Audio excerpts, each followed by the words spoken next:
Gaming and BS episode 320.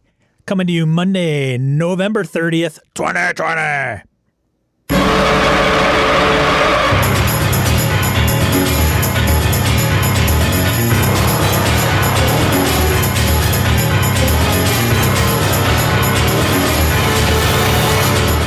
Welcome to Gaming and BS, a tabletop RPG podcast. I'm Sean. And I'm Brett. Welcome to the show, folks. Glad everybody's back. How the heck you doing, Sean? I'm doing fantastic, Brett. How are you? Not too bad. How was your U.S. Thanksgiving? Long weekend, I assume? It was. I had the Thursday, Freitag, Saturday, and Sunday off. But and I gamed Sunday with Mr. Hobbs's. And it was okay. He kind of felt we were probably a little out of it. Like it's like, you guys like, you know. Hey, are you here? Hello, McFly, playing. A lot of tryptophan hangover than anything. So it was okay, but relatively low key. I streamed for a couple hours on Saturday about gaming. Mr. Frank House was nice enough to stop by and say hello, AWOL Trooper as well, and a couple others. And we were going through, I got on the kick of next, like, 6th edition, 5th edition, 6th edition. What's 6th edition? Where's the virtual tabletop? And so we went back to 2007, where Chris Perkins and them announced the online initiative, D&D Insider. Oh, yeah. Gleemax. Yes. Wow. So yeah. It was, hey, thanks, Rory. So it was, well, and he was saying that Roll, right? We had Roll. I can't remember what it's, the link, but we had it in a die roll. But it's the new virtual tabletop that somebody is developing, and I think just came out in alpha or beta.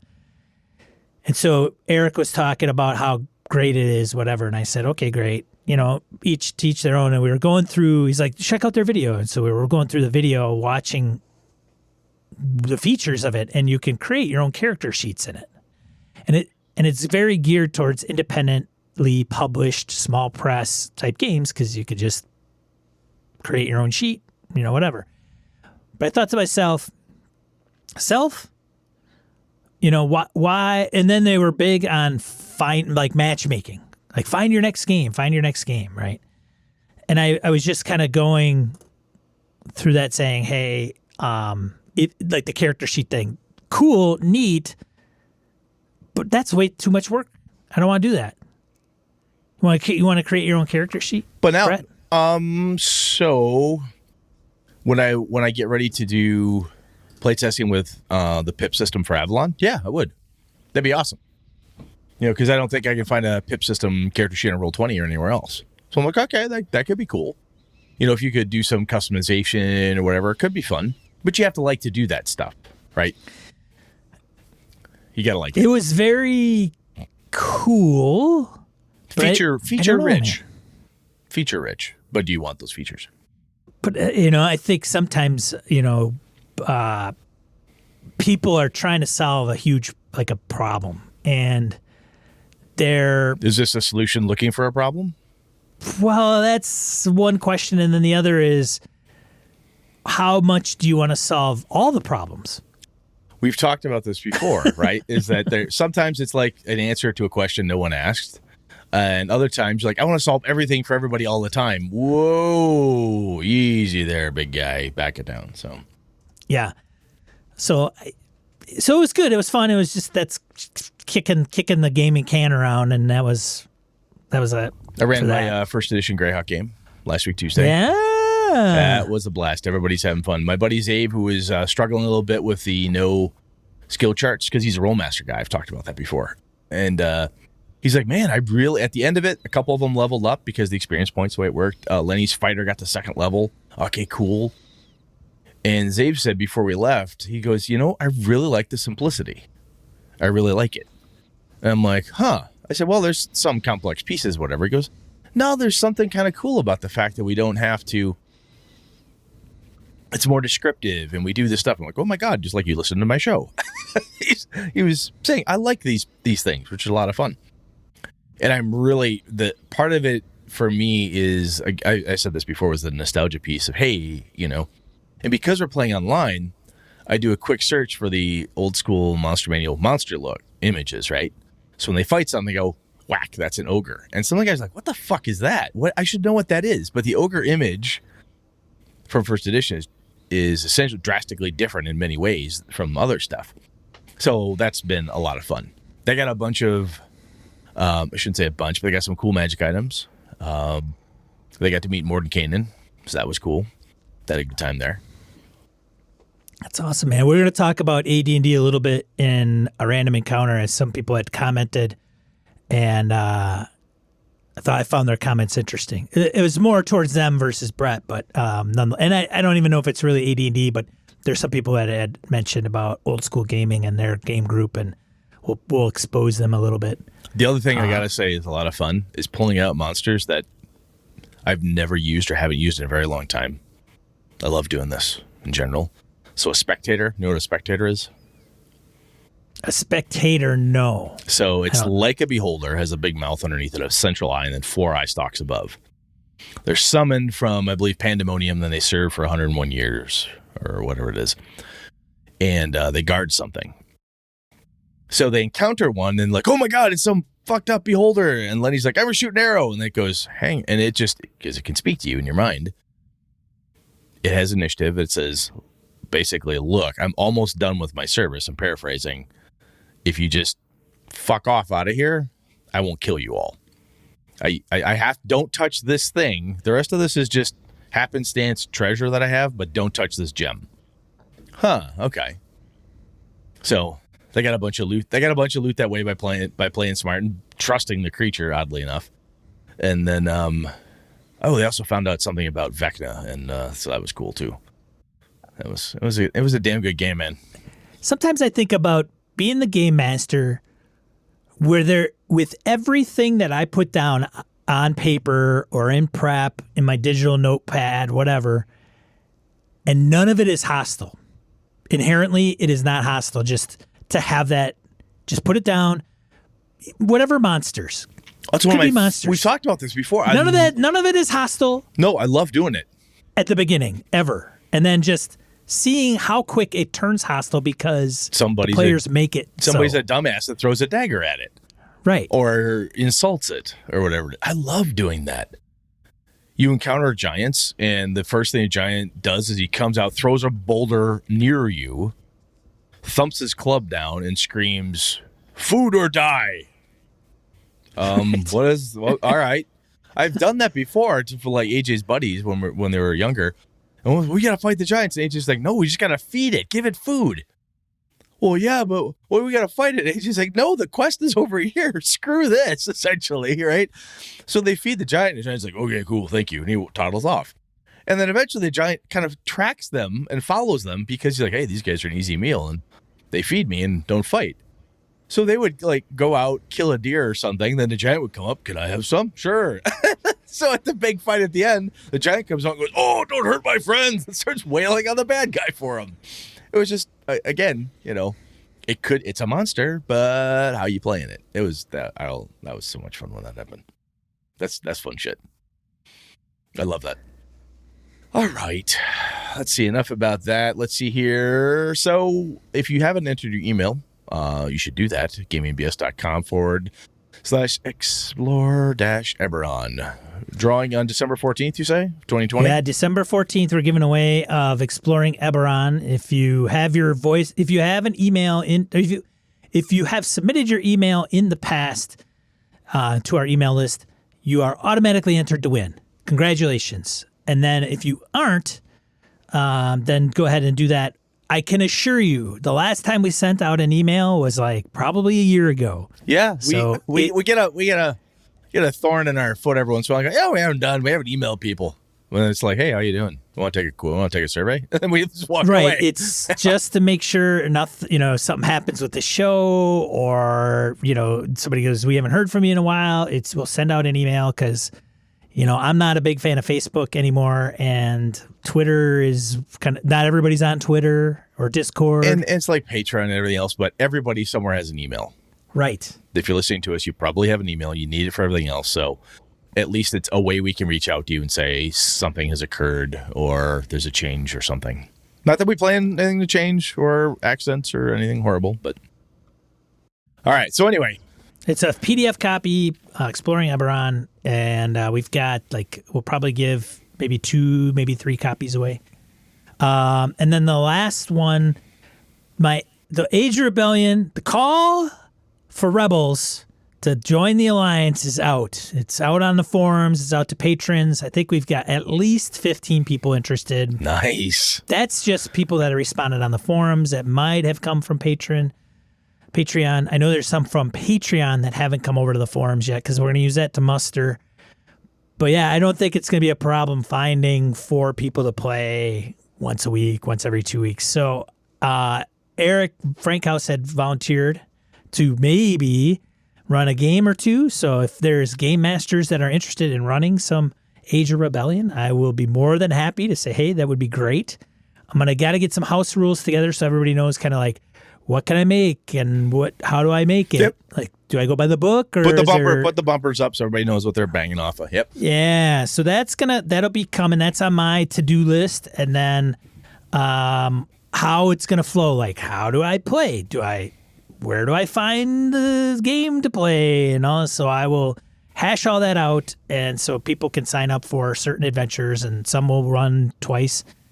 And we'll get that rolling, and people can. This has got me jazzed, man. This is one of the reasons why you mentioned last time. Don't bite off more than you can chew, right? Because I'm moving, and I got surgery coming and stuff. But at least I want to get the move done, get settled in the house, and then I can be like, all right, Thursdays, wham! I'm going to start running BSer games. I'm going to be in a spot to do that, and I want to get that rolling. Fan surgery will delay me, but at least I can get some one shots or something going. Because, God damn it, I'm slacking off and.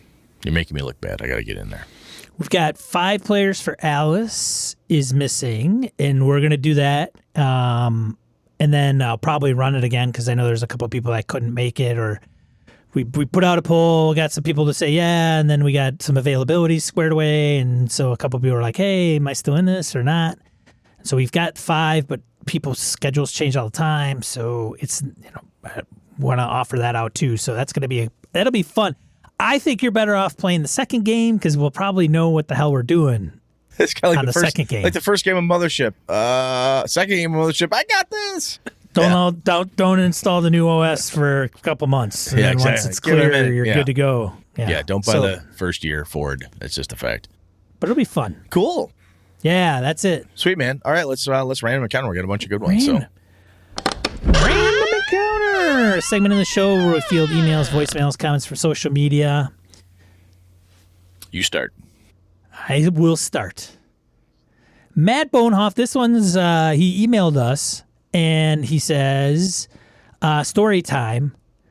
I promise it'll be relevant by the end. I trust. That's Matt's promise. I trust Matt. Ours. I trust him. It'll be fine. Keep going. I woke myself up coughing at 3 this morning, and halfway through one epic hack, I felt a muscle in my back spasm painfully. I knew that by morning it would hurt to move at all. In an effort to mitigate that, I moved to the floor and spent the next couple hours gently stretching. Stretching is good. It is good.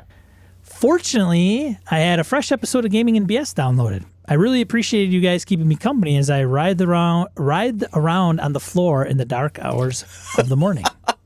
Oh, Matt, I'm just glad. I'm glad it wasn't like I was listening to your show and I started writhing around in pain. So I'm glad that wasn't the case. Yes, sucks that you have back pain though, dude. That's horrible. Totally terrible. That's not fun at all. Hope you're feeling better, man.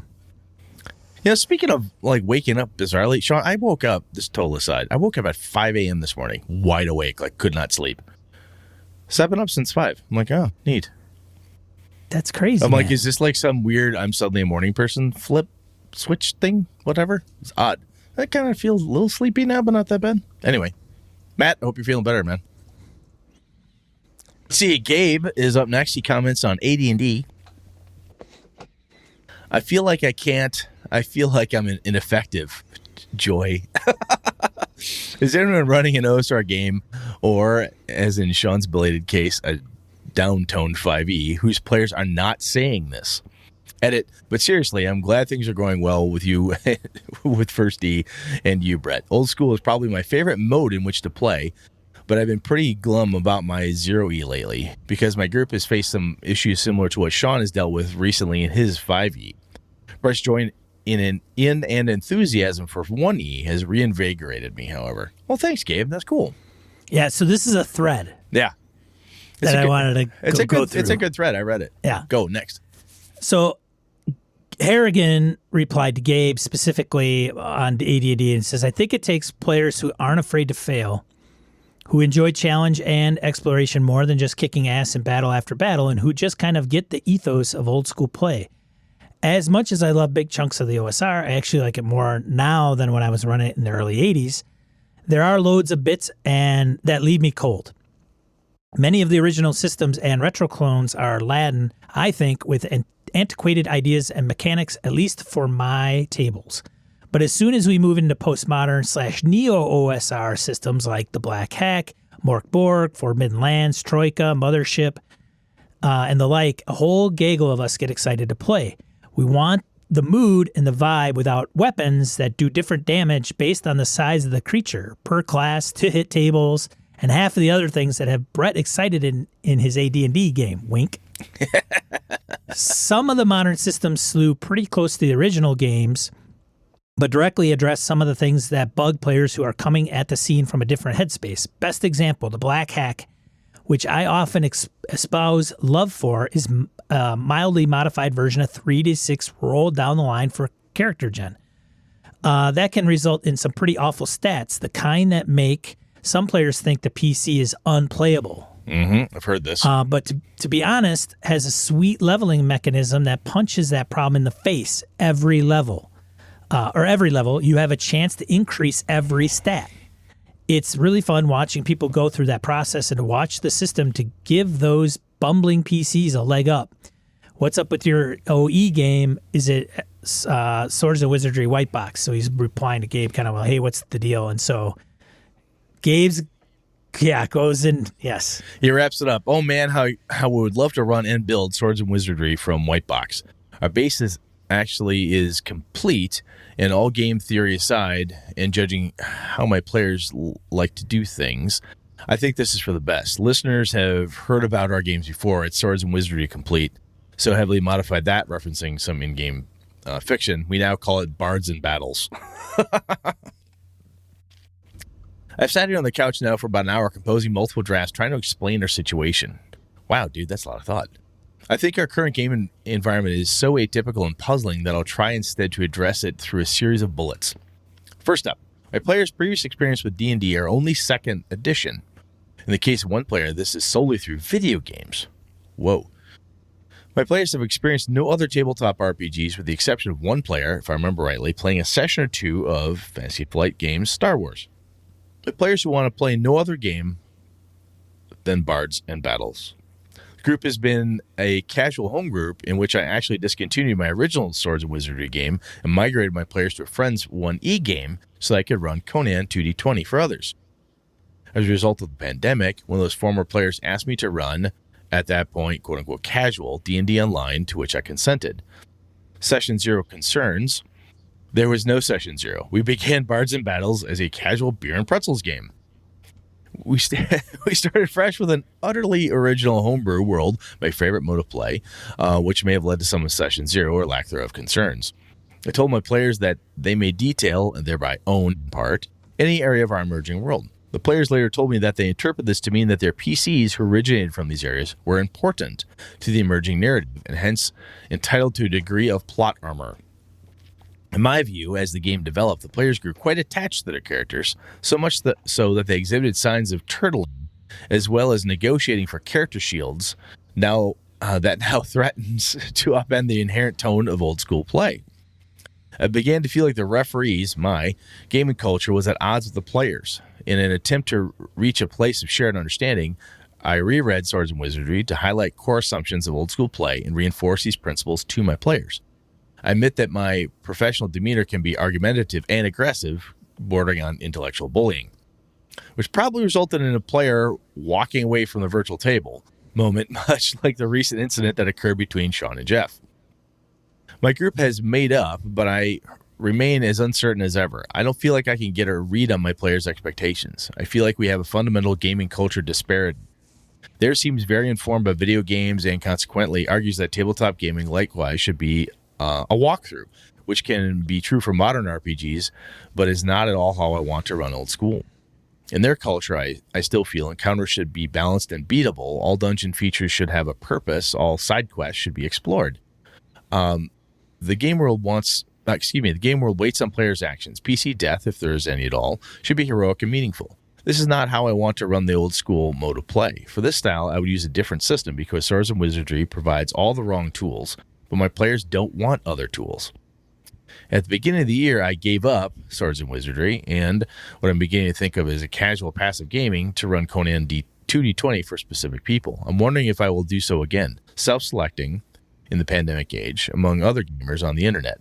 I'm not sure if I should do this, if this might be considered elitist or insular and not at all beneficial to the gaming community at large. Hence, I'm pretty glum about all of it. Thanks again for your care and interest, Harrigan, and for the opportunity to organize my thoughts, feeling on the subject. Dude, that's some really good introspection, Gabe. That is, this is going to sound corny, man, but you should feel proud of that. You sat down and figured this out and thought this through. I honestly think the biggest piece you have there is, you're at an impasse. You're at a disparity. They want to play X with these tools. You don't want to do that. You know? I was like, dude, I know exactly what you're talking about. I feel you, brother. I totally feel for him. I distinctly remember girl I dated in high school and college, Kat. She was a big Marvel superheroes fan, comic book collector, just like me and whatever. And we were playing Marvel Superheroes, the role-playing game. And we had one person in our gaming group who wanted to murder people all the time. It was like just an excuse to make Murder Hobo, but in Marvel. And she tried to run this game, and she would get pissed as hell. And it was just so frustrating. The rest of us are looking at this dude like, dude, this is a Marvel superhero game. Yeah, well, but I've got blah, blah, blah, blah, blah. The only people Wolverine kills are mooks. Like, you know, the Hand Ninja Clan, they just turn to dust and smoke when he kills. I mean, what are you doing, you know? And but that's what he loved the system, but he wanted to do that thing with it. And it reminds me very much of this. Swords and Wizardry is not built, as Gabe says, to do what they want to do with it. And Sean, I don't think Gabe is being elitist. I think he's saying, I know what I like. I know what I want to do. If I'm playing this way with you guys, it's okay, but I'm giving up fun, right? And if gaming, as cliche as it is, gaming is about having fun on all sides of the screen. And if it's not what you want to do, man, you're burning daylight. Yeah. Wasting your time, quite frankly. It is, no, it's not being elitist at all. That's for sure. And it is more of a gaming preference for somebody at the table. And it just happens to be a person that runs the games. Yeah. And it is, I think, and I'm sure there's other people that have gone through this. This is not like, I've gone through it. Dude. You know, it's not like, it's 2020, you know, fourth quarter, you know, it's bound to happen. It happens anytime during somebody's playing life. Sometimes it doesn't happen, but when it does, it's I think things change over time, believe it or not. And your tastes change. I like pepper more now than I did before. Things don't age well, not right? Not always. Not for everybody. Some people don't care. Some people drink Miller Lite, and that's what they drink, and that's all they're going to have. And that's okay. Uh-huh. But I think sometimes we'll look back, some of us, and we watch the D&D cartoon and go, holy shit, how did I watch this thing? Like, I was 10 years old or 12 years old. It was different. My mind was in a different place. My expectations were a little bit less, or it was great to me then, but it isn't now for whatever reason, because I'm not the same person. I'm a lot older. I think that the change in taste, sometimes the reason I think the elitist thought hits us, we're like, oh, am I being elitist, is because you will see people will use the terms, this is a better way to game, this is superior. And even if they're not using those exact words, when you tell a group like, You're hey, not I playing don't it like to game this way. right. I want to do this other thing. I want to game this way. Oh, is that a better way to game? And the answer, quite frankly, is yes, for me, it is better because it's more fun for me, right? If you can avoid telling anybody this is a better way to game or you don't know what you're doing and, oh, you're doing it wrong, then you're being an elitist dick. But generally, it's like, no, it's just my preference, man. Excuse me. And it totally comes down to that. And yeah, if you got people who want to play, Bards and Battles, and that's not your gig. Sean, you and I talked about this off the mics a couple times, and I know Swick and I talked about it too, and you, Humfleet, and I. And sometimes we have to realize that I am not responsible for everyone else's fun. Right? I don't have to sacrifice myself to ensure that this group of 4 people continue to have fun playing whatever game it is. I don't have to do that. It's your free time. It's your free time. It is all your hobby. And even if you're a player and you're like, well, I can't let the group down. Really? Really? Every time you go, you hate the sexual innuendos. You don't like this person. This other guy's a jerk. The person running the game, boy, he or she just doesn't seem to know what the hell they're doing. Nobody wants to do anything different. Yeah, but I can't let them down. Why? Really? I mean, I and again, it's weird. It's social mores and all that crap. But yeah, you're not responsible. I'd Andy, who's one of the guys that's in the Jeff group, he bagged a deer. He's a deer hunter, much like Brett, and brought over some venison for me. Just dropped it off. Really, I was like, man, thanks, man. Brett won't even do that. I live too far away. I know, I'm just kidding. But as he stopped by to talk, we talked. I mean, he's been kind of out of the conversation. I think he listens to the show, and he's pretty he's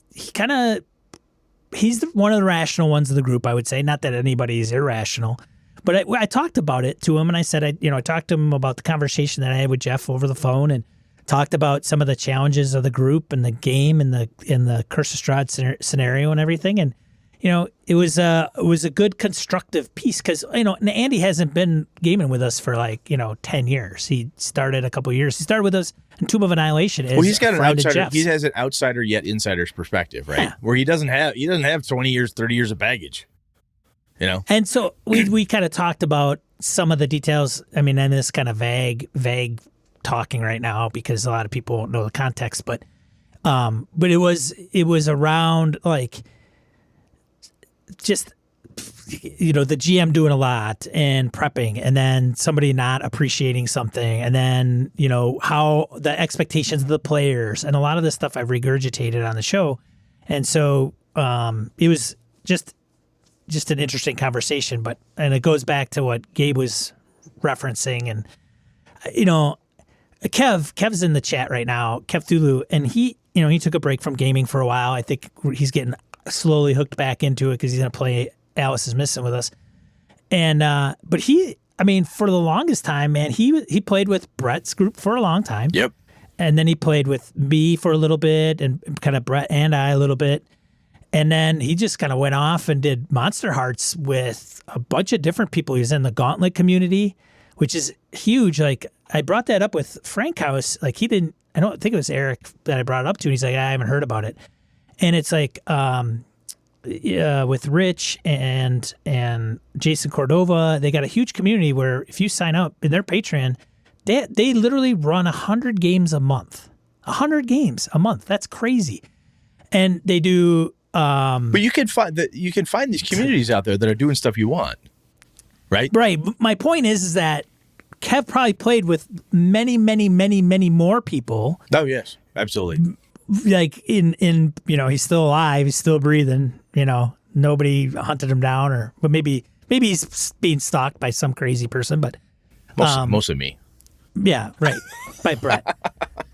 But my point is that he went out there and he probably knew one or two people, or he knew of them through podcasts and never really met them or whatever.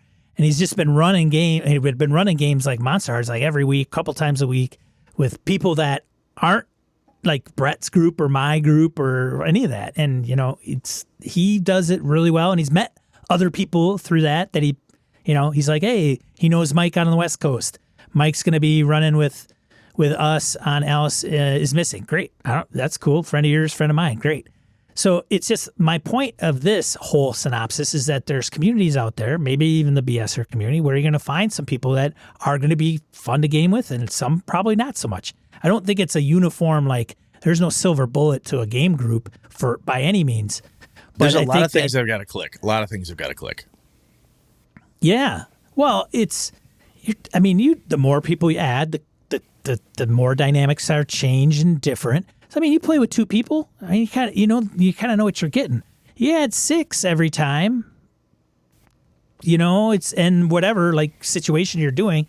If you played the same game all the time, same game, same world, homebrew, and it was the same system all the time, and you wanted to run it the same way you've been doing it for the last couple of years, and the players are cool with that, that's great. Then you get that long-term campaign that lasts for 10, 20 years. But the minute you're kind of like, I really don't want to do this anymore. I want to check this out because I heard it on some show or I watched some people stream it. And it kind of intrigues me on how it does things differently. Then all that like steady Eddie stuff is like in jeopardy, big time. Yeah. And then you got to come to the fork in the road where you're like, hey, do I want to keep playing like this as much as I'm playing like this? Or am I going to venture off and try something different and try something different? It doesn't have to be broaden your horizons because that seems like you're then pigeonholed into something that's like the grind. And it's not necessarily the grind for everybody. It's just something that they want to try differently, I think the other piece too with that, I love what you said there, and I think the other piece of this is that it's not elitist, like we said. The other piece is, and Gabe talks about, I need, kind of handpicking people. Yeah, why not? Sean and I are friends because we get along and we hang out and we've done it. Well, when the COVID, no, we don't. We hate each other. But when there's no COVID, we're like normally in person doing stuff. But I'm going to say this. Not everybody's going to be your friend, right? And not everybody's going to be somebody you want to game with. And not everybody has to be, though. They can be great at the table. No, totally. Absolutely. I may not want to go out and have a drink with them. Yeah. And we've talked about this many times before, is you can, in the age of online gaming, which we can do now, you can go out there, find that small group. Like, hey, I really like this crew of 4 people. They love a lot of the same types of games I do. We're having a good time. And when you come up and say, hey, I want to run Dungeon Crawl Classics, and those 4 people go, yeah, that's really not our thing. They're not going to be mad at you if you quote unquote cheat on them with a Dungeon Crawl Classics group. It's okay. Right? Yeah. It's I think there's a corner turning, if you will. And it used to be, you and I have all had this, and many older grognards have had this, where this is my group. It's me and 4 dudes, or me and 5 dudes, or it's this crew of people, usually guys. And that was it. And because you didn't know anybody else, so it was very hard to find anyone unless you went to a con or something. Yeah, man, nobody knew anybody out. Easy to find. Now it's easy to find people. I haven't been to a local game store in a while, but I always I can't help myself but think that there's still a cork board with a 3x5 index card on there that's like, hey, I'm looking for a game, or hey, DM seeking players, and it's like. Go online, man, and post it somewhere that's going to be worth a damn, not like your local game store. Unless you're going to want to play local, face to face. But now that's all shot through. Anyway, yeah. Rory, this one's yours. Yeah, you read this one. Rory's in the chat. Comments on AD&D. I have not played much this year, but I have to say my dissatisfaction with 5e and exhaustion at the massive options for Pathfinder/3e has also drawn me back to AD&D for when I do get back to the table or finally get into Foundry or some such. I reflect back on the decades of joy I had running running AD&D, and like Brett, I have a soft spot for Greyhawk and the Duchy of Jeff. Oh, nice. Cool. Going to start with modified B1, B2 Haunted Hall of Evening Star, mix in some homebrew, then gradually have orcs, bugbears, ogres, giants start organized raids out of the mountains, as well as isolated reports for weird, unknown monsters appearing in the high valleys of the barrier peaks. Plus, magic items. Lots of cool magic items. As you said in the episode, finding really cool, weird, powerful magic items rather than having everything come from your class. 5e Pathfinder, I'm looking at you, giving them a reason to adventure. I still want to use speed factors. Whoa, that's crazy. Crazy. Speed factor, that's nuts. Modifications by armor type, but I'll have to accept that I have an incurable mental deficiency in that particular area, and that my players will probably not enjoy such oddities. I'm super glad your game is going so well, Brett. Like Gabe said, this episode's enthusiasm was invigorating. Oh, and the last time I tested AD&D, a staunch Pathfinder player who is very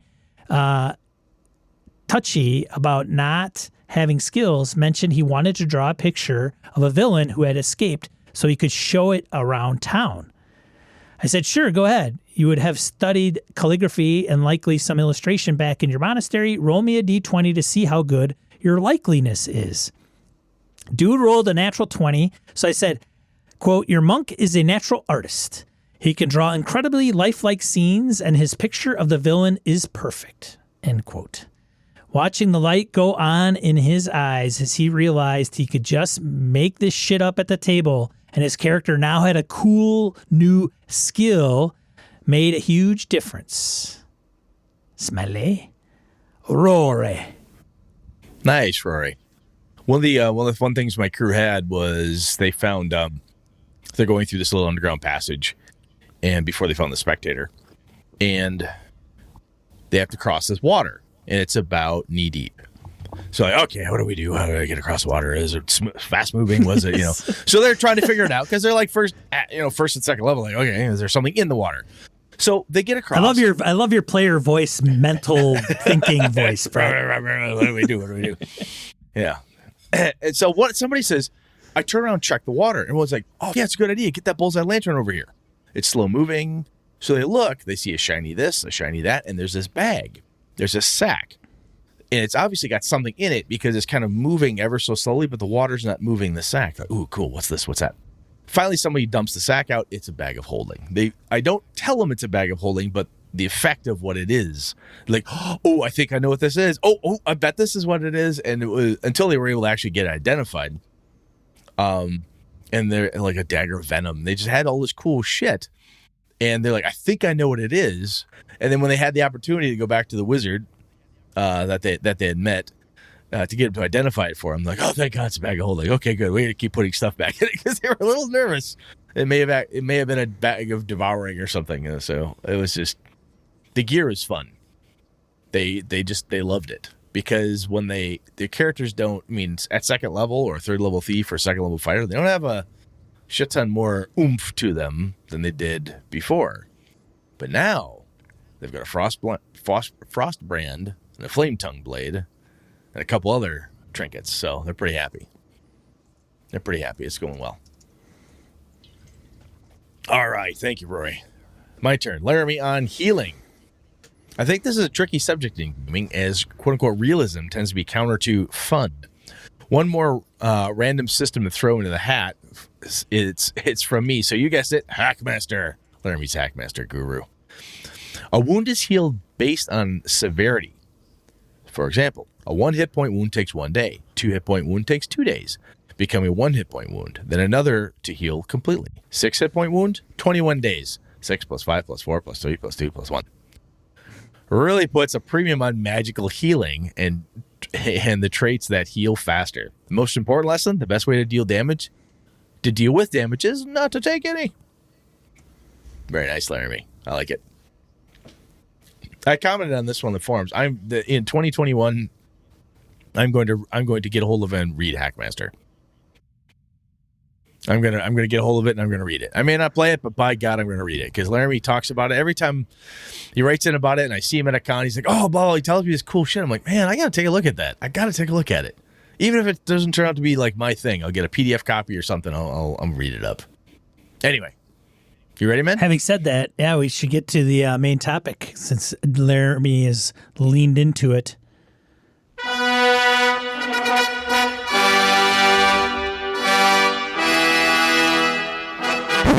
Right. So I've got surgery coming up soon, as I've said before. Baby. So yeah, no, not that kind of healing. Sexual Not that kind of healing. So when we'll talk I about. get that feeling, I get Oh my god. sexual healing. Sexual I might have to see if they can keep me in the hospital for an extra week. healing. I'll have to have my surgery on Monday. Anyway, shit's getting rescheduled. COVID's eating up hospital beds and all that stuff. But anyway, I want to talk about injuries and healing. So I got a gut check question for you, Sean. How do you like your healing in your games? Slow, realistic, fast, easy? What's your preference as a GM? So if you're a game master, your characters are wounded, the PCs are out there, they're dinged up, nicked up. How do you like it? So I thought that some of the previously released games back years and years and years ago, the healing was tough and didn't make much sense. Like, in order to heal, you had to have the cleric have the spell, and in order to have the cleric do any type of healing to more than just one person, you needed a long rest or a rest. Yeah, and you could get like 1 hit point a day in some systems. Right. So you adventure, so you probably game for like 2-3 hours, but in game, you've been in combat for a whole 3 minutes. Yeah. So you've been out maybe wandering for a couple hours. You run into a wandering monster. The party gets their ass kicked a little bit, and they're like, hey, I need some healing. The cleric heals, and then they're tapped, and the fighter's still down too far. Oh, gotta rest. Gotta rest. Gonna pray for 8 hours. Or whatever it takes. Gotta pray for 8 hours. Could be huge. Could be huge. Keep going. Great cleric. It's great cleric. Love the cleric. And so it happens, and then it's like noon. Or not even noon. They got to do 6 hours, 4 hours, whatever. Great. So in an attempt to kind of help that whole thing, they do short rests, long rests. Well, what do you like, man? What is that basket? What do you like, though? Do you like the short rest, long rest thing? I'm not a big fan of the short rest. The long rest, maybe. And I don't mind the long rest sometimes because usually a long rest is, hey, we're at the end of the session. This is a good time to stop. And usually it's at a point where everybody is in a safe zone, right? They're not out in the middle of the battlefield, at least in my experiences. And we come back and everybody like, oh, I don't remember how many hit points I had. Did we heal? Did we rest? So it's just easier to say, yep, you did a long rest at the end of the last session to the beginning of this one. And in that rule, in 5e specifically, you get all your shit back. You get all your hit points back. Maybe you spend a hit die, whatever. And all the spells are great. And everybody's like, nothing happened. Nothing, like all the bad is all gone. It's all gone. Is that what you prefer? Is that your method? I don't. Not anymore. Like, I don't want it to all just be gone. But I understand on how it sometimes has to be. And I think some of that... Well, it doesn't have to be. It's a style of play, right? It's a style of play. It's absolutely a style of play because where I'm at now, I mean, if you go like Call of Cthulhu style of play, if you get shot... I mean, I distinctly remember a couple of characters were getting a gunfight in a Call of Cthulhu game. They were like, we need to make new PCs. A couple of other players like, what do you mean? I'm like, I'm in the hospital for like a month. Look at this chart, man. There's just no fucking way. My character's done. I'm out. I'm out for a month. And we still have to stop whatever it is. So I got to make a new PC because I'm out. Right? That's like uber realistic. I mean, there's crit hit charts. And I've told the crazy story about the Phoenix Command game I played where I shot a 3-round burst. The first bullet, it tracked blew off a guy's finger. Then it went through his cheek over here. It like tracked all the damage. I'm like, are you kidding me? Trying to be hyper realistic. I think the key is like the style of play. I think it comes down to the impacts on the flow. You know what I'm saying? And the flow of your game. Does it take too long to heal? Do we feel like we're going to die all the time? You know, there's never a chance. That's the rub, right? Like, we have to heal, because if we don't, and part of this happened just Sunday, right? We were in a combat in low fantasy gaming, and I'm Ranger guy, and I took one hit, and half my hit points are gone. Boom, one hit, and it was from like an ogre, and at the round finished, and I couldn't roll initiative for shit, and it's kind of important. Because if we get initiative, then I could take on this guy and go, okay, everybody has initiative. We can all go, and people can go before me, and then we can judge on what to do. But my point is that I was half down, and then the next initiative, you could choose to roll initiative and continue, or you can flee. And there's a party mechanic for running away. Yep. And if you run away, you run away. You just have to narrate it, and then you're done, and that's it. There's no attacks of opportunity. There's no withdrawal. It's just gone. You're boogie out of there. And one of the guys rolled initiative, and I'm like, dude, I thought we were going to run away, man. Like, if I get hit one more time, I'm done. Like, there's no 3 saves, all that in low fantasy. And I think 0 is like, done, you're dead. So I'm like, if I get hit one more time, I could be finished. And we could have just said, hey, we run away. Well, so we had that debate. And my point of saying that is, it's a style play like you were saying, Brett, but also there are people that are going to want to do that rest and need to be at 100% because the game master may not let off the throttle. Yeah, I think one of the cool pieces with a mechanic like that in low fantasy, Dungeon Crawl Classics has, I can't remember, somebody's going to correct me on this, but there's like hey, if you're dead, there's like you check to see if you're really, really dead and so on. There's a lot of different ways. You got the death saves. If you go by Joe Manganiello's, like his meat grinder version of death saves are pretty bad. If you go by like gritty healing in 5e, you got to spend hit dice for long rest. Short rest don't get you shit, type of thing. One of the things I have found is that, like in my 1e game, I'm wondering how the guys are going to handle this, because you can't do the short rest, the long rest. They're so used to that. And they're like, oh, geez, what do we do? But what happened is as soon as they found out what the mechanics were, they played to them. Like, oh, if I rest, I can only get let's say, for example, I can get 1 hit point back a day. That's it, no matter what my level? Yeah, unfortunately. Well, that fucking blows. Okay, then. Keep the cleric alive, and we've got to play smart. So they pushed it a couple times, but they're also like, okay, we go out, we do an action, and then we back ourselves off. When the opportunity comes up to take a job or do something, and they befriend the wizard, and they're hanging, and they hook up with the wizard, talk to him, whatever, and he's like, okay, look, if you guys are going to do this thing, here you go. Gives them 2 potions of healing. It's 2d4 plus 4, whatever it is, right? It's not a lot, but it's enough. Okay, we got 2 free not kill me shit here. Okay, this is cool. And they also learn that when they see certain things, there's the bad guy, an ogre, and a whole pack of orcs. They're like, okay, we can't engage. We really want to take out the bad guy. We could maybe do the bad guy and the ogre if we were real lucky, got real smart.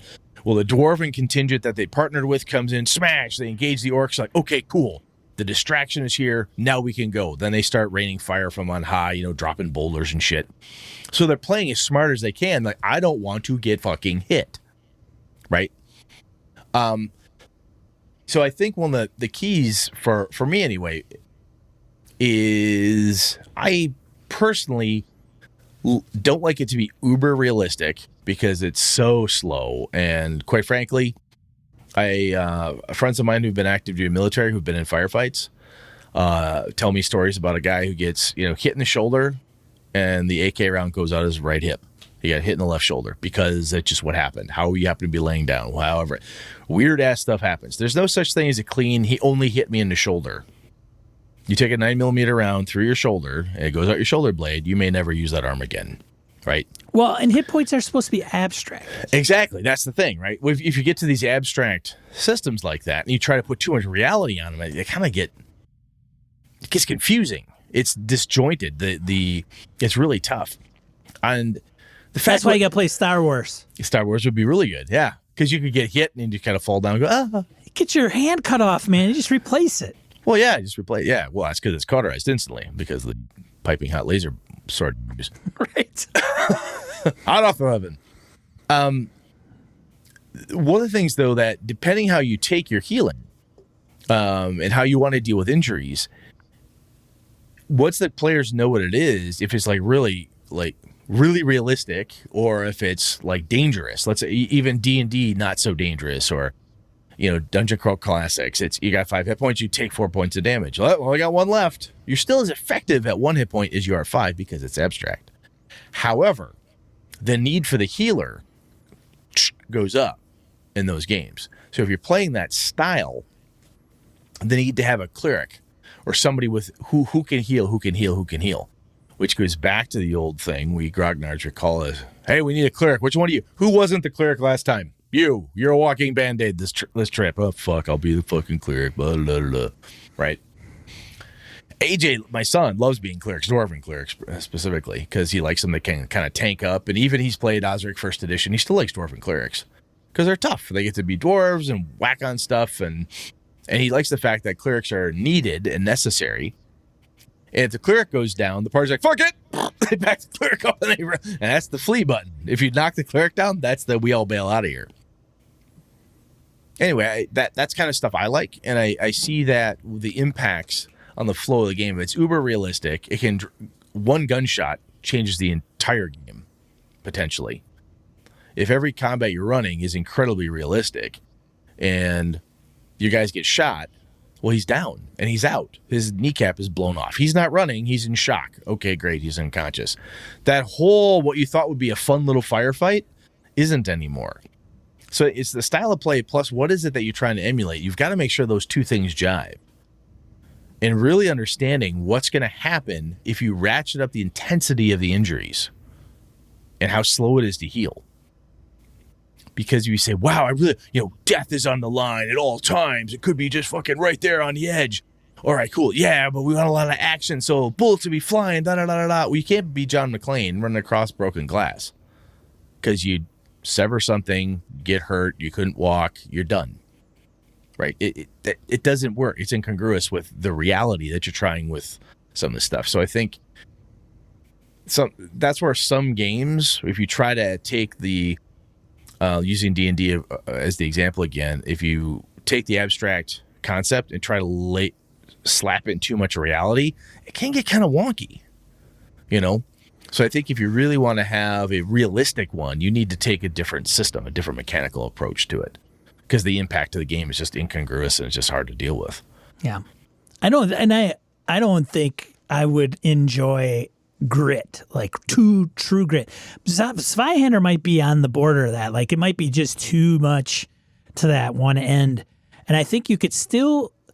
So one, there's a couple things I think you got to do as a game master. You can't throw everything at the party all the time because then it becomes this. Well, it's just a race to see who can last longer.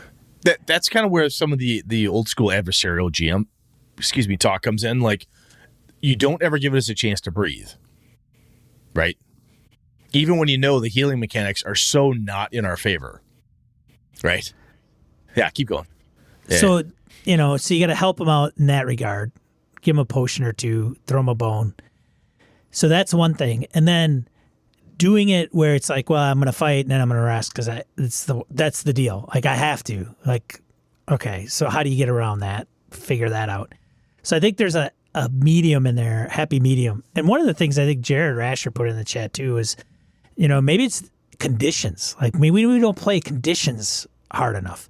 So maybe you're not dying all the time, but as time goes on and weight kind of wears on you, you take levels of exhaustion in 5e, and you're not. So as a game master, you don't have to put the big hammer on them.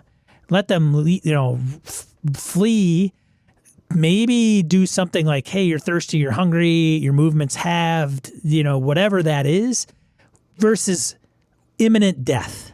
Like, I face this guy, I'm going to get bonked and I'm going to die. Well, no, not necessarily. You can leave and be fine, or you can leave and maybe you're just tired or whatever. So that actually gives me an idea. I mean, if you were to do like critical hits, like sort of a critical hit chart in 5e, you could take the conditions chart and make it, this is totally off the top of my head right now, and make it a critical hit chart. You get wailed on and it does enough damage and you are paralyzed. Okay, you have the paralyzation effect. Clunk, you could say it's paralyzed for 4 rounds or whatever it is, but you're affected by that thing. You're blinded. He cuts you across the eyes. The blood is running down from your forehead. Your character's blinded until you wipe the blood away or 2 rounds have passed. You know, exhaustion's a classic for 5e in that space. But yeah, those types of conditions, I think that it's a narrative condition, but it's also very high level at that extrapolated, generalized perspective. I think it lets combat flow, but still be interesting. Well, and it's still something that you kind of have to, I mean, if there is anything you have to hash out in a fantasy game, it's this specifically. Like, how does healing work if you're playing anything other than like by the rules for 5e or something like that? If you don't, you are going to be in a lot of trouble because you're going to run into huge amounts of issues negotiating this stuff. So even with Brett saying, well, you know, you're blinded. Oh, I'm blind. I might as well just give up and throw my character away. I'm done. Kill me. Jeff, I hindered him from death. Like, I didn't kill him because he got a disease that he shouldn't have been able to come back from. Like, he was the curse. Yeah. And in the book, it's like anybody that dies, you can't raise. It's just, that's it. Well, I retroed that, which in game, I thought I was doing the right thing. And he didn't like it. He thought, well, I'm playing a gimp character. I might as well not even bother, blah, you know? And it was like, come on, man. And that character ended up killing the freaking Lich at the end. Nice. Dude, I'm tired of trying to play rational with you. I'll tell you what, I did actually for my AD&D game, I wrote this up. I said, hey guys, here's how PC death works. Right, healing and stuff. I said PCs die at -10. That was just a rule we always had, -10 for whatever reason. You're 100% unconscious and can do nothing at 0 hit points. You lose 1 hit point per round at that point until you're stabilized or dead, which is -10 again. Someone spends an entire round, they can stabilize a PC to whatever hit points they're at. 0, -1, -2. They'll lose no more. You don't need a potion of healing to do this. Anyone can stabilize. You can stabilize them. Just there, you got that for free. You stop the fucker from dying at -6. Good for you. Potion of healing can be used to stabilize you as a free action. Basically, you use the whole thing. You dump it on them, smash it on them, whatever it is you do. Allow the magic to do its work while you just take care of your whatever else you got to do. Then I said the healing spells work as expected to heal and stabilize the PC to whatever HP they're at, as long, once the healing's done. So if you're at -5, they heal you for 4 hit points. You're at -1. Good for you. You're not back yet. Yeah, see, Brett plays the negatives. Yeah, you're not back yet. Yeah. And stable, though. But you're stable. No more losing. You're not bleeding out. It's like, okay, cool. Right. That's great. You're stable. We can flee out of here. But I was very upfront with him. I said, this is how this is going to work. Because I knew it would be such a drastic change from 5e and Pathfinder that we've been playing quite a bit of. I wanted to, make sure it was very clear in how we did this. Yeah. And I think the other piece that happens too is when you change genres and you go to Star Wars. Let's say you played FFG Star Wars, where it's very narrative and so on. And then you flip that script to something that's super gritty, realistic, like a Call of Cthulhu. If you're used to playing a heroic game or a space opera game or something that's very, and in Call of Cthulhu, you get shot with a machine gun, you're fucking dead. You play Delta Green, you're dead. If you get shot in Delta Green, weapons have a lethality rating, right? So the guys, they're in the desert. Horrible thing happens when I'm running Delta Green. Weapon goes off. Lethality rating. I roll percentiles. Now, it only had a 10% chance to kill you within this lethality range. If you roll over that, you just take the 2 10s, add them together, and that's how much damage everybody takes, which is still normally enough to fucking kill everybody. Because I rolled 17. A 9 and an 8. Bam! You're like, oh, holy shit. Yeah, it's a grenade. It kills you. That's what it's meant to do. So, again, I think your point is absolutely valid that when you're talking about the healing and stuff, if that is going to be not necessarily a major focus, but you have to understand that everybody's got a plan until they get hit. No plan survives for contact with the enemy. And if players don't understand how their characters can get healed and act while they're hurt and what being hurt does to them in a game where there's guns and lasers and, super hot plasma blades, they're going to make assumptions. And they're probably going to be wrong if they've never played this game with you before or this game in general. They're going to be fucking wrong. And you're right. If you don't lay that out for them, that's going to be a world of hurt, because how you deal with injuries and so forth, I think that's it's important to lay it out front. Not just how you hit somebody. Oh, you roll this to hit them, then you do damage. Okay, cool. Yeah. Oh, so this is how I damage the bad guys. Flip that script, kids. What happens when you're hurt? When your PC's hurt, how does he get better? How does she heal herself? Oh, she got shot and she lost her leg. Oh, that's Call of Cthulhu. You have no fucking leg. You got to hobble around, wheelchair. It's the 20s. It's not. There's really no decent prosthetics. Compared to what we have now. This is, that big. That's a game. That's a hobbled character. But Jeff had a little bit on the nerf perspective. But if you in a Call of Cthulhu game, you take their arm off, that's gone. There's no growing that back. Yeah. Sorry. Yeah. Go. No, go ahead, Brett. No, I was going to ask you, what do you? We talk about like emulating the genre and so forth. Do you find games that are realistic, like Call of Cthulhu or Delta Green, is that almost too much for your taste as a DM or player? Or I don't think so, because it's not one of the core tenets of the game. Okay. Yeah, Delta Green has combat, is deadly, but it's not its core thing. The core activity of that game is not, don't go get in gunfights. Yeah, I would say that it's not any different than, maybe obviously a little bit different than real life, as much as, Sean's going to go and investigate something that's kind of weird and spooky, maybe, because I'm, I don't know, a weird book owner that reads novels on horror and got caught up in the mythos or something. But my first inkling as a character in that world is not that I'm going to a gunfight. Like, I'm not going down the boxing ring or walking down the street hoping I'm going to get tackled by 5 gang members for some reason. You ever play Call of Cthulhu with that one gamer who wants to be the boxer or the machine gun toting guy, or wants to be the combat monster in it? Doc played a soldier in the Mass of Nyarlathotep. Mm-hmm. Did you explain to him? Well, we played Pulp, so it was, carry a big boomstick kind of thing. Not a big deal. And I was okay with it. And his write-up was, hey, I'm active military army, just got done with the big war. Yeah. And settled home in Wisconsin, and then, got caught up, knows a contact that kind of got looped into this and got kind of, he's a big guy, looped in for security.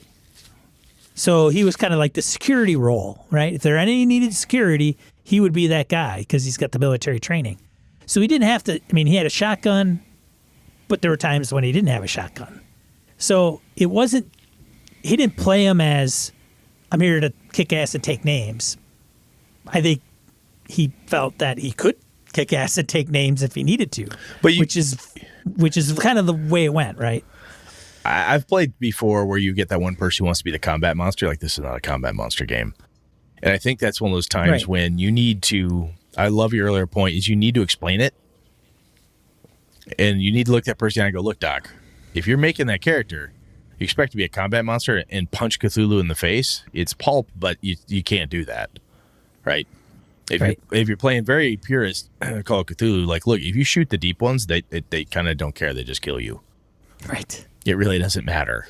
I shoot the star spawn. It eats you after you go crazy. It eats you. Yeah, it's not the core activity. But in a game like, in a rule system like Savage Worlds and stuff. It's fun, it's fast, it's furious, it's that pulpy activity, a core piece of it. And I think that's where getting people to understand what's being emulated. That's right? Indiana Jones. Yeah. If that's what we're playing, oh, cool. Indiana Jones gets shot. And later on, he says it's not the years, it's the mileage. Right? He got the ever-living shit kicked out of him. And he's like, oh, well, feeling a little sleepy.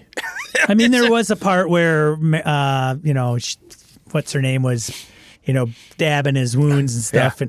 But that was after he was like, I don't know, dragged on a freaking truck and then shot and went through a market and then, beat the big guy at the airplane and then, had to swim to a submarine. Yeah. And then the end of the day. Yeah.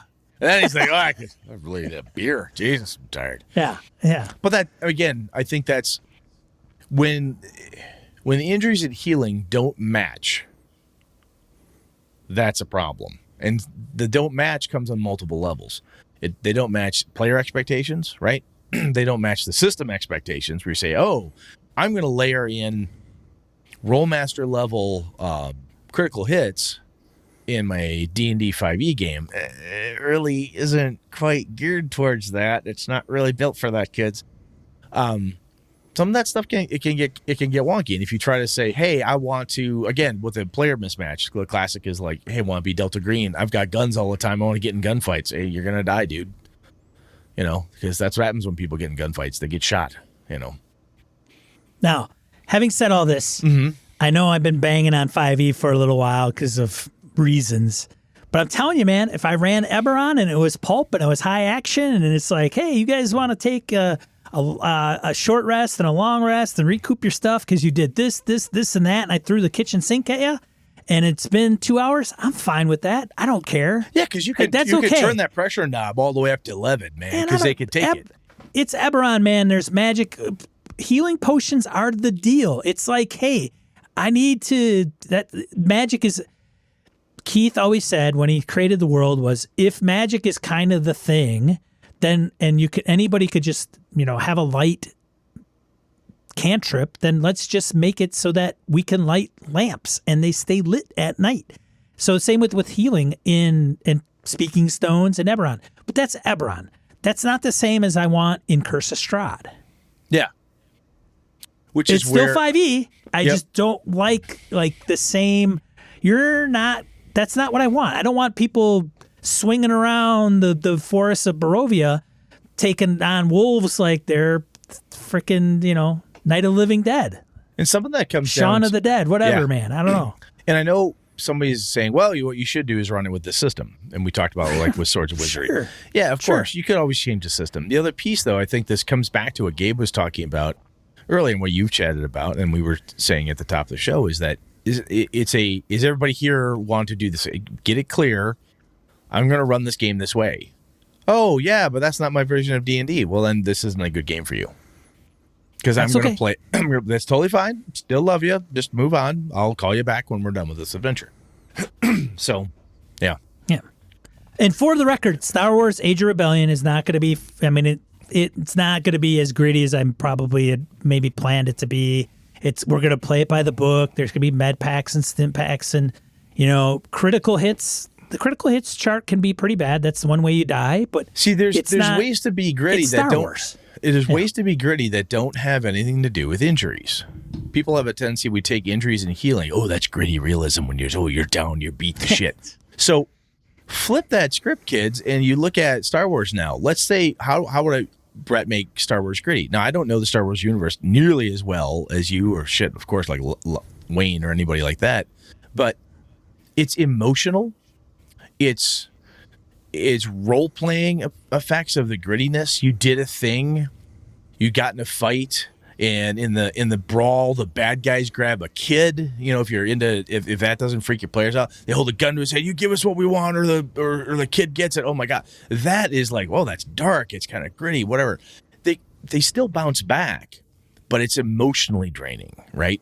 It's the stress type of stuff that can hit you. Because, hey, man, this is what happened. That woman you left on this planet, she's back and she's mad at you. And you're like, what? Oh, crap, man. That's how you can gritty the shit out of stuff without having it have to be a bloodbath. Gritty doesn't always mean getting hurt really bad. And Gritty in A Force 5 from Alderaan is mimicking the Inglourious Bastards to the point where you're a crack team and you're like, hey, you're part of the rebellion and you want to kill a bunch of Imperial troops. That's like, hey man, that's what makes you get through the day. It's like, let's kill some troops. Arr. Have you ever seen Chinatown? I have not. Okay. So Jake Getty's Jack's character in that movie gets like somebody cuts his nose with a switchblade. He gets beat up, but he doesn't die from it. It's like inconvenient. Right. It's still gritty. Right. Yeah. With this is it the Rebels, where it's kind of like, I would say the first 6 movies up to even Rogue One. Rogue One to me struck a chord when what's his name killed the guy on the colony in the alley. The stormtroopers. I don't remember if you've seen that movie. Oh, I've seen it. Have you seen Rogue One? Yeah, I love so, that. So it's my favorite. Early on in the movie, movie, it's my favorite Star Wars movie, which a lot of people get mad at me for. He's getting the lowdown about the pilot, and the guy's freaking out and nervous, and the stormtroopers come down, and he's like, hey, and he ends up like, I gotta get out of here, and he kills him, and he's one of the good guys, and he killed an informant because he's gonna he didn't trust him to keep his mouth shut, so he's just like, that's what I'm talking about when it comes to gritty. Like you could be for the rebellion, but even when Rogue One they got the guys in the hangar, and they're like, yeah, we're assassins, scoundrels, all this. Those are guys that did a lot of bad things for the rebellion. That's what I was kind of thinking of and going for if I did a Force 5 from Alderaan thing, was like, you could do bad things to further the cause. You don't have to be the knights in shining armor. That would be kind of the line I was looking at. No, so I think that's a good place for us to stop this year. I think that's the idea of having injuries and wounds and how you deal with healing and stuff. That is not the only thing that makes a game gritty or heroic or whatever. I think it can add to it, right? But it's not. It's not the only way. A lot of times when we say, gritty, we think about, critical hit charts and losing limbs and so on. Yeah. But, these other things are pretty damn gritty too. So, man, we wandered around a little bit on this one, but not too bad. That's all right. It's all right. We good? It's our strength. It is our strength. D-roll. Die roll 2 to 4 misses. Points game geekery want to bring to you. First one, Pathfinder Adventure Paths coming to Savage Worlds. So in case you slept through that one. Yeah, that one snuck up, and Peer Monger, a couple of the rest was like, wow, that's holy shit, really? Interesting. Yeah. Very interesting. So there you go. It's a big move for Pinnacle. Yeah. That's pretty cool. Still not sure why Paizo and their awesome APs aren't being for 5e, but that's just me. Yeah, who knows? I don't know. What else you got? And this weekend, Sean went on a binger, man. You went on a bender? What'd you get? So Black Friday, damn you. So I splurged on Alien RPG. Okay. And then I bought Forbidden Lands. Interesting. Both are from Free League Publishing. Kind of intriguing. Forbidden Lands, I'm interested on their take of kind of the old school, because they call it kind of they're looking back. It's with the older, but they do things interesting as far as rules go. So I'm interested to find out more about that game. So I kind of took a leap of faith to check that out, to see what that's all about. Alien RPG, I heard good things. If you are even remotely interested in Alien RPG, it is, the PDF's like $6 on drive-thru right now. $6 as of today, November 30th. $6. Yes, as of November 30th this day. I don't know how much further. Crazy. I posted it in our Discord, but like, it's a $30 book in PDF. $25 book. It's $24.99. I'm looking at it right now. $6, $5.99. I mean, it's done as of today, dude.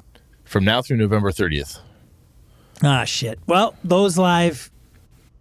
Go Good out for and you. buy the If Alien not, RPG. yeah, it sucks to be you. So they had some discounts over at Free League Publishing. I jumped on those. And then, of course, my local game store, I was like, when is this coming about? And they gave me a call and said, hey, your copy of Cyberpunk Red's in. Nice. Shit. God I damn. forgot. I asked them to get a copy for me. So I actually have that in hand. And then they have Bits and Border, so I got a PDF of version of that. It's Cyberpunk Red, man. It's a good size tome. I never played some of the earlier versions, but I had those a in there. version. I had a version, and I'm like, I got rid of it. And I'm like, oh, you know what? Maybe I should get it. Maybe. Anyway, cool. So, anyways, I just put those out there. I didn't really come across anything that I thought I could put out there this week. But since it was Black Friday, I just figured I'd throw out my shopping list. There you go. Now, if you plan to get Sean any of those things for Christmas, cross it off, get him the other stuff. It'll be Yes, fun. please do not buy me those things. I already have them. those.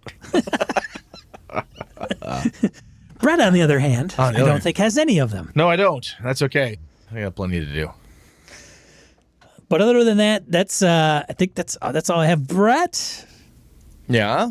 what we haven't decided what we're talking about, or are we going to talk about that? I'm thinking about talking about team play. The warden brought this up in our forums, and it's a pretty darn good discussion.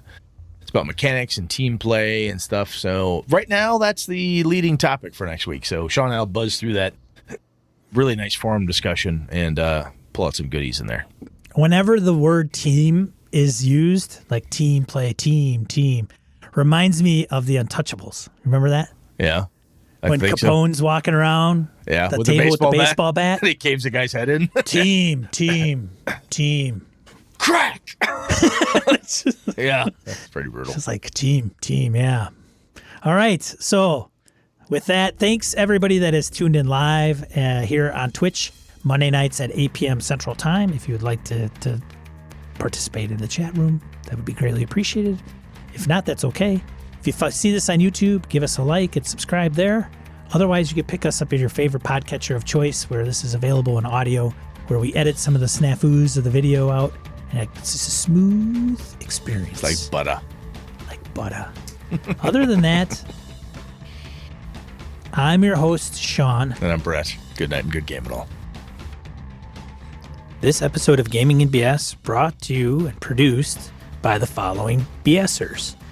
Joe Swick, Old School DM, Tony Sugarloaf Baker, Andy Hall, Chris Steele, Jason Hobbs, Mark Tasaka, Mirko Froelich, Pure Mongrel, Brett Pazinski, Dan LaValle, CW Mellencamp, Craig Huber, Roger Braslett, Stefan Dragonspawn, Jared Rasher, Ray Otis, Jim Fitzpatrick, Old Scouser Roleplaying, Christopher Lang, Curtis Takahashi, Larry Hout, Ron Bishop, Mark Richmond, Thomas Hook, Chad Glayman, Sky, Craig, Howard Bishop, Josh Wallace, Corey Welch, Angus, Eric Salzwedel, George Sedgwick, Robert Nemeth, Brian Kurtz, Laramie Wall, Perry Besor, Eric Avia, Andy Olson, Jeff Seifert, John Kayward, Corey Gonzalez, Niall Diamond, Aaron Ralia, Jeff Goad, Brian Rumble, Rich Wishon, David F. Baylog, Harrigan, Melissa Bashinsky, Henry Newcomb, Eric Tavola, Hoos Carl, Mark Sohm, Ghost GM, Mike Hess Jr., Rory Weston, Jim Ingram, Daniel Garrett, Eric Frankhouse, Jason Weeb, $1 Adventure Frameworks, Phil McClory, Adam Grotjohn, Jay Plata, Ed Nyes, The Duke in Purple, Isaiah Aries Christian, Vanta Blacklord, Larry Hollis, Quigley Malcolm, AWOL Trooper, Craig Shipman, Todd Sharp, Orcus Dorcas, Chris Shorb, Michael O'Holland. Hey, thanks for the support, BSers. On another note, the Discord channel. Why don't you come on over and join us? You can find it at gamingandbs.com/Discord. Take part in the conversation. It's small, quaint. We talk about virtual tabletops, gaming topics, beer, and just general banter. You'll find a new friend there. Thanks, BSers. This has been a Litterbox Studio production.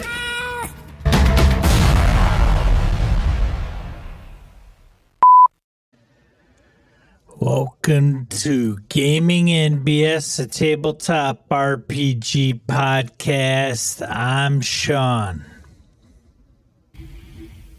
And I'm Brett. Welcome to the show, folks. Glad everybody's back. How the heck you doing, Sean?